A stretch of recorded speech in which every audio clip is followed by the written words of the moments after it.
বিশেষ প্রয়োজন মানে বৌজি আছে তাদের কি অসুবিধা হয়? অসুবিধা হয় তো, আমরা যাদের বাড়ির উপর দিয়ে আসছি তারাও একটু বিরক্ত হয়েছে। আসসালামু আলাইকুম বন্ধুরা, মেঘলা কল্যাণ সমিতির পক্ষ থেকে সবাইকে স্বাগতম। আপনারা ভিডিওতে যে রাস্তাটি দেখতে পাচ্ছেন, ঠিক এই রাস্তাটির শেষ মাথায় আছে একটি বড় মন্দির। এটি হলো ধামরাই থানার রুয়াইল গ্রামের দৃশ্য। তবে এটি সরকারি কোনো রাস্তা নয়, একটি মানুষের বাড়ির উপর দিয়ে চলে যাওয়া একটি রাস্তা। আর এই রাস্তাটি রুয়াইলবাসীর এবং মন্দিরে আগত বিভিন্ন ভক্তবর্গের দুর্ভোগের কারণ হয়ে দাঁড়িয়েছে। তবে তাদের এই দুর্ভোগের অবসান ঘটানোর জন্য আমাদের মেঘলা কল্যাণ সমিতির পক্ষ থেকে রুয়াইল বাজার হতে মিলুর বাড়ি পর্যন্ত প্রায় 500 মিটার রাস্তা করে দেওয়ার সিদ্ধান্ত হয়েছিল। তবে সেখানে কিছু অসাধু মানুষের কারণে রাস্তাটি করা সম্ভব হয়নি। বাকিটা জনগণের মুখেই শুনুন। কি দাদা ভালো আছেন? তাতে কি এখান থেকে কোনো রাস্তা আছে নাকি মানুষের বাড়ির উপরে আসতে হয়? তাই এত কষ্ট হইতেছে, আপনি রাস্তা হলে কি ভালো হয়? তাই না? এদিক দিয়ে লাইভ মহোদয় বলে গেছে, এদিক দিয়ে বলে রাস্তা। আসলে এটি হলো মানুষের বাড়ির উঠোন, এদিক দিয়ে কোনো রাস্তা নেই। চলুন এই বাড়ির কিছু সদস্যের সাথে কথা বলে দেখি। এটা কি তোমার কি রাস্তা? এটা কি রাস্তা না মানুষের জায়গা? মানুষ পায়ে হাঁটার জন্য বাড়ির উপর দিয়ে কিছু রাস্তা দেওয়া হয়েছে আর কি। মানুষজন তো চলাফেরা করতে হইব না, রাস্তা তো নেই, রাস্তা গাড়ি দেওয়া না, গাড়িও যাওয়া যায় না। বাড়ির সামনে দিকে গিয়ে মানে তোমাদের ভাই বোন মানে বৌজি আছে তাদের কি অসুবিধা হয়? অসুবিধা হয় তো, আমরা বাড়ির উপর দিয়ে যেহেতু মনে করো বাড়ির উপর দিয়ে রাস্তা হইলে পরে এটা কি রাস্তা মনে হয় না, এটা রাস্তা হয় না। আমরা যে বাজারে ও দিক দিয়ে যে এই তোমার ভক্ত শ্যামল গোবারি তুরিত যে রাস্তাটা আইনে আমরা এখান থেকে নিতে চাইতেছি মিলুর বাড়ি তুরিত, তাতে ওইটা হলে ভালো হয়। হ্যাঁ, ওইটা হলে ভালো হয়। ওইটার লিগে মানুষজন ভক্তজন আসবো, ভক্তগণ আসলে পরে তাদের চলাচলটা ভালো হইব। সবার কি মানে খুব কষ্টে চলাচল করতেছে?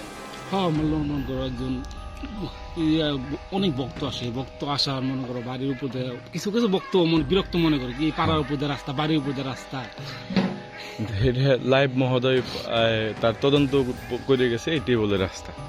কিছু ক্ষমতাধারী কুচক্রী মানুষের কারণে এরকম তদন্ত করা হয়েছে এবং আমাদের মেঘলা কল্যাণ সমিতির পক্ষ থেকে যে উদ্যোগটা নেওয়া হয়েছিল সেখানেও তারা বাধা প্রদান করেছে। যেতে যেতে দেখা হয়ে গেল মন্দিরে আগত এক ভক্তের। চলুন তার মুখ থেকে কিছু শুনে নি। কি দাদা, কোথায় গেছিলেন?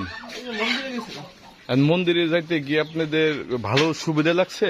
হাঁটা যে যে রাস্তাগুলো, এটা রাস্তাটা মানে সুবিধা বলতে ওইখান পর্যন্ত একটু ভালোই ছিল, ভিতরে তো না, এটা তো রাস্তা না, এটা তো মানুষের বাড়ি। এদিক দিয়ে আমি ঠিক আছে, বাসা বাড়ির ভিতর দিয়ে তো ঠিক আছে। এখন যদি বাসা বাড়ির ভিতর দিয়ে যাইতে মানা করে আপনারা যাবেন কোন দিয়ে? তাইলে তো আর আসলে কিছু করার নাই, এখন আপনাদের এলাকার মধ্যে না না মানা করতেও পারে, তাদের ব্যক্তিগত মানে বাড়ির ভিতর দিকেও তো যাইতে দেবেন। আমরা এদিক দিয়ে একটা রাস্তা আইন দিয়ে চাচ্ছি বড় করে, তাহলে তো আরো বেশি ভালো হয়।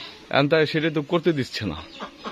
এটা তো আপনারা এলাকার লোকজন যারা আছেন, এলাকার লোকজন মেম্বার আছে, রানিং মেম্বার, এখান দিয়ে লাইভ সাহেব মানে এখান দিয়ে গেছে। এটা কিন্তু মানুষের বাড়ি, কিন্তু এটা কিন্তু রাস্তা না। কিন্তু এই দেখেন এই পাশে বাড়ি, এই পাশে বাড়ি।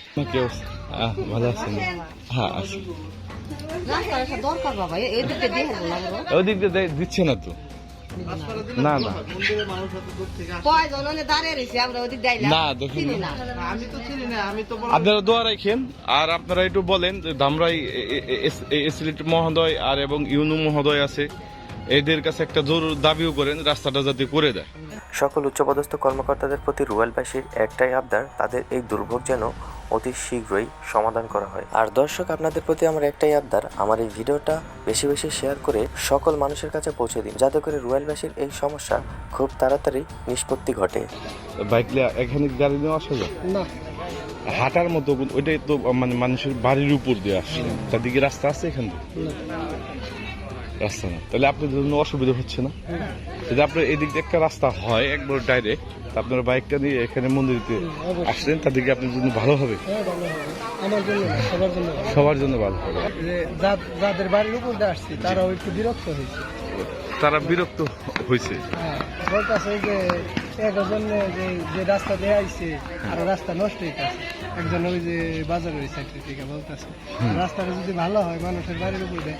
একজনের বাড়িতে বাইকটা রাখতে চাইছিলাম, হ্যাঁ রাখতে দিল না, রাস্তার পাশে বাইকটা রেখে। ওইটা যেখান দিয়ে আসছেন আপনার ওখানে কোনো রাস্তা নেই। আমরা চাচ্ছি সোজা একটা বাজার থেকে একটা রাস্তা আনার জন্য। সেটা আমাদের এই আমরা রাস্তার জন্য মেঘলা কল্যাণ সংস্থা থেকে উদ্যোগ নিয়েছিলাম যে আমাদের নিজ মানে অর্থ হয়নি এই রাস্তাটা করে দেওয়ার জন্য। তাতে আমাদের কিছু কুচুকরি মহল আছে, এই এলাকার মেম্বার আছে, লাইভ আছে, লাইভ ভুল তথ্য দিছে। এখান থেকে বলে রাস্তা আছে, লাইভ সব বলে গেছে যে এখান থেকে রাস্তা আছে। এটা কি রাস্তা আছে? রাস্তা থাকলে তো আর আমরা বাইকে যে ওই জায়গায় খেয়ে আসতাম না, বা এমনি পায়ে হেঁটে আসতাম না, আপনারা তো আর আমাদের এলাকার না। না। আমাদের এলাকার মানুষ হলে তো আপনারা বলতে পারতেন যে না আসলে আমরা মিথ্যে কথা বলতেছি। তো সেই তদন্ত করে দেখছে যে দেখেন ওই পাশে আপনি যাইতে পারবেন, এই যে এখানে যে আরো 300-400 ফ্যামিলি বসবাস করে, এখান থেকে যাওয়ার কোনো রাস্তা আছে? না, না, এই রাস্তা কোনো রাস্তা দেখি তারা তো সবাই বলে গেল যে লাইভ এসিলেন্ট এরা বলে গেল যে আপনার এখান থেকে রাস্তা আছে। না, ওইরকম কোনো রাস্তা নেই। মানুষের বাড়ির উপর দিয়েছে, কয়েকটা বাড়ি পার হয়ে তারপরে এই মন্দির আসতে হবে। তাহলে এসিলেন্ট কি এটা এই লাইভ সব তদন্ত একটা ভুল তদন্ত দিছে না এটা? তো দর্শক, এই ছিল আজকের ভিডিও। সবাই ভালো থাকবেন, সুস্থ থাকবেন। আল্লাহ হাফেজ।